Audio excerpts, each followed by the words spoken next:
हरे कृष्णा। राधे राधे। कृष्ण दासी के चैनल में आप सभी प्यारे प्यारे बहन जी के भक्तों का स्वागत है। और आप सब कैसे हो? कान्हा जी की कृपा से आप सब ठीक होंगे। तो आज है पाप मोचनी एकादशी। तो मैं कथा शुरू कर रही हूँ और वीडियो पसंद आ जाए तो लाइक शेयर कर मुझे उससे कर लेना। तो पहले हाथ में आप तुलसी पत्ता फूल या तिल ले सकते हो। थोड़ा सा हरि नाम भजन कर सकते हो। श्रीमन नारायण नारायण नारायण भज मन नारायण नारायण लक्ष्मी नारायण नारायण नारायण गोविंद नारायण नारायण नारायण। शुरू कर लेते हैं कथा। चैत्र मास के कृष्ण पक्ष की एकादशी का व्रत पूर्व जन्म के पापों को समाप्त करके पुण्य प्रदान करता है। मोक्ष प्रदायक इस एकादशी को भगवान विष्णु की पूजा आराधना करने का विशेष महत्व है। ये चैत्र मास की है पाप मोचनी एकादशी। ठीक है जी। तो युधिष्ठिर ने पूछा, भगवान आप चैत्र कृष्ण पक्षी एकादशी का क्या नाम है, यह बताने की कृपा कीजिए। श्री कृष्ण भगवान बोले, राजश्रेष्ठ सुनो, मैं इस विषय में एक पापनाशक उपाख्यान सुनाऊंगा जिसे चक्रवर्ती नरेश मानधाता के पूछने पर महर्षि लोमेश ने कहा था। मानधाता बोले, भगवान मैं लोगों के हित की इच्छा से यह सुनना चाहता हूँ। चैत्र मास के कृष्ण पक्ष की एकादशी किस नाम से होती है, उसकी क्या विधि है तथा उसे किस फल की प्राप्ति होती है, कृपया यह सब बातें बताइए। श्री कृष्ण भगवान बोले, हे राजन, लोमेश ऋषि ने उत्तर दिया, चैत्र मास के कृष्ण पक्ष की एकादशी का नाम पाप मोचनी है। इसके व्रत के प्रभाव से मनुष्यों के अनेक पाप नष्ट हो जाते हैं। इसकी कथा इस प्रकार है, सुनिए। प्राचीन समय में एक चैत्ररथ वन में अप्सराएं वास करती थी। वहां हर समय बसंत रहता था। उस समय वन में एक मेधावी नामक मुनि तपस्या करते थे। वे शिव भक्त थे। एक दिन मंजू घोषा नामक एक अप्सरा उनको मोहित करने के लिए सितार बजाकर मधुर गाना गाने लगी। उस समय शिव के शत्रु अनंग यानी कामदेव भी शिव भक्त के मेधावी मुनि को जीतने के लिए तैयार हुए। कामदेव ने उस सुंदर अप्सरा के भ्रुकुट को धनुष बनाया, कटाक्ष को उनकी प्रत्यंचा डोरी बनाई यानी कि, और उसके नेत्र को उसने संकेत बनाया, और कुंचों को पुरी बनाया। उस मंजू घोषा अप्सरा को सेनापति बनाया। इस तरह कामदेव अपनी शत्रु भक्त को जीतने तैयार हो गए। उस समय मेधावी मुनि भी युवा तथा हस्तपृष्ठ थे। उन्होंने यज्ञोपवीत तथा दंड धारण कर रखा था। उन मुनि को देखकर मंजू घोषा ने धीरे धीरे मधुर वाणी से वीणा पर गाना शुरू किया। मेधावी मुनि भी मंजू घोषा के मधुर गान पर तथा उसके सौंदर्य पर मोहित हो गए।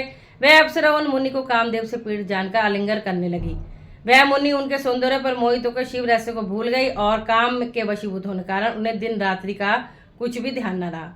एक दिन मंजू घोषा उस मुनि से बोली, हे मुनि, अब मुझे बहुत समय हो गया, स्वर्ग जाने की आज्ञा दीजिए। उस अप्सरा के ऐसे वचनों को सुनकर मुनि समय का विचार करने लगे। जब रमण करने का समय का प्रमाण 57 वर्ष 7 माह 3 दिन ज्ञात हुआ तो उस अप्सरा को काल का रूप समझने लगे। वह बहुत क्रोधित हुए और तप का नाश करने वाली अप्सरा की तरफ देखने लगे। वह मुनि उस अप्सरा से बोले, हे दुष्ट अप्सरा, मेरे तप को नष्ट करने वाली तू अब मेरे श्राप से पिशाचिनी हो जा। तू महान पापनी दुराचारणी है, तुझे धिक्कार है। उस मुनि के श्राप से वह पिशाचिनी हो गई तथा तब वह बोली, हे मुनि, अब मुझ पर क्रोध को त्याग कर प्रसन्न हो जाओ और इस श्राप का निवारण भी बता दीजिए। तब मुनि को कुछ शांति मिली और पिशाचिनी से बोली, हे दुष्ट, मैं श्राप से छूटने का उपाय बतलाता हूँ। चैत्र माह के कृष्ण पक्ष की जो एकादशी है उसका नाम पाप मोचनी है।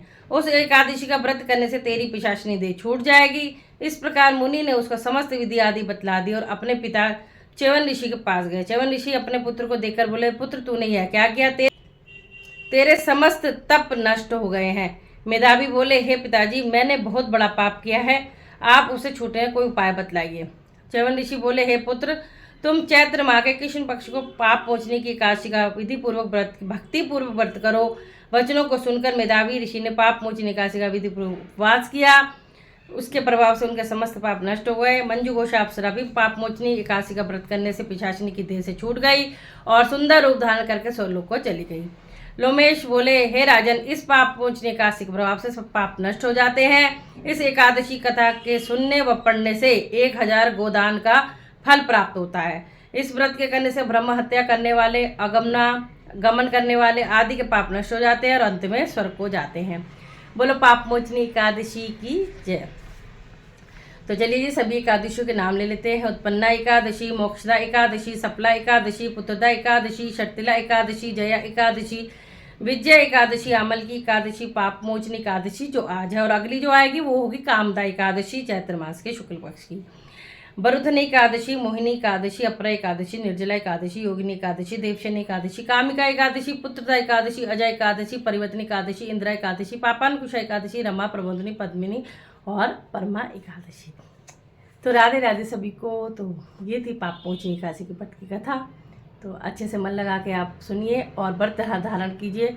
व्रत में कभी भी कोई भेद मत करना, चाहे कृष्ण पक्ष की एकादशी हो चाहे शुक्ल पक्ष की एकादशी हो, दोनों का ही महत्व अलग होता है और दोनों ही व्रत एक समान होते हैं। तो आपको दोनों व्रत करने चाहिए। जय जय श्री राधे।